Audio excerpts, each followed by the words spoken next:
પોતાને એટલા બધા પણ કમજોર ના થવા દેશો કે તમને કોઈના અહેસાનની જરૂર પડે. બીજા લોકોની જિંદગીમાં પોતાની જગ્યા શોધવી બંધ કરી દો. વિશ્વાસ રાખજો, તમે હંમેશા ખુશ રહીશો. ઉતાવળમાં ફેસલા લઈને પસ્તાવો કરવાથી તો સારું છે કે તમે થોડાક રોકાઈ જાઓ, ધીરજ રાખો. જે સાચે જ તમારું છે એ ક્યારેય પણ કોઈ બીજાનું નહીં થાય. ક્યારેય પણ કોઈને ખાસ ના સમજતા, કેમ કે બધી જ મુશ્કેલીઓનું જડ ત્યાંથી જ શરૂ થાય છે. ઘમંડ ભરેલી વાતો કરીને કોઈનું દિલ ના દુખાવવું જોઈએ, કેમ કે સમય ઘમંડ તોડી નાખે છે અને વાત કરવાને લાયક પણ નથી છોડતો. જો તમને સમયની ખબર જ નથી પડી રહી તો એનો મતલબ તમારો સમય સારો ચાલી રહ્યો છે. કેટલા અજીબ સંબંધો થઈ ગયા છે આજકાલ.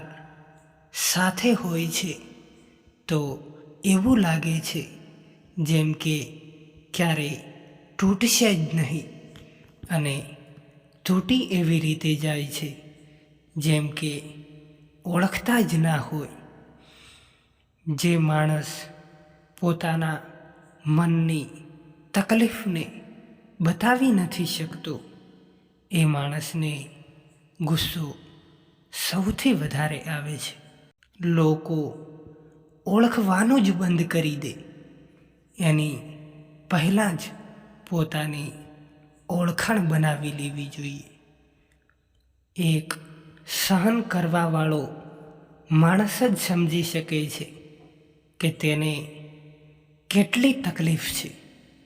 બાકી બીજા લોકો તો ખાલી એના વિશે અંદાજો જ લગાવી શકે છે.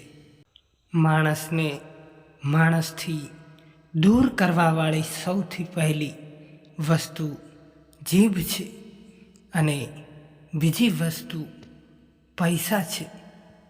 દુનિયામાં સૌથી વધારે ખુશ એ જ છે જે એ જાણી ગયા છે કે બીજા લોકોથી કોઈ પણ પ્રકારની આશા રાખવી બેકાર છે. સંબંધોને ક્યારેય પણ પૈસાની નજરથી ન જોતા, કેમ કે સાથ નિભાવવાવાળો માણસ હંમેશા ગરીબ જ હોય છે.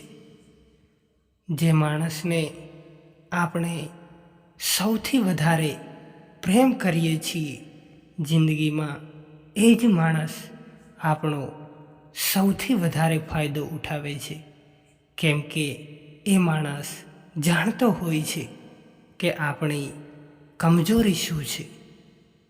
એટલા સમજદાર જરૂર બનો કે કોઈને માફ કરો, પણ એટલા બેવકૂફ ના બનશો કે છેતરપિંડી કરનાર ઉપર ફરીવાર વિશ્વાસ કરી બેસો. જેમને જવું હોય એમને જવા દો, કેમ કે એ આજે રોકાઈ જશે તો પણ કાલે જતા જ રહેશે. સમય રહેતા પોતાને બદલી લેવામાં જ ભલાઈ હોય છે, કેમ કે જો સમય બદલ્યા તો વધારે તકલીફ થશે. એક હદ સુધી તૂટી ગયા પછી માણસ પોતાના હકમાં આવેલી ખુશીઓ પણ ઠુકરાવી દે છે.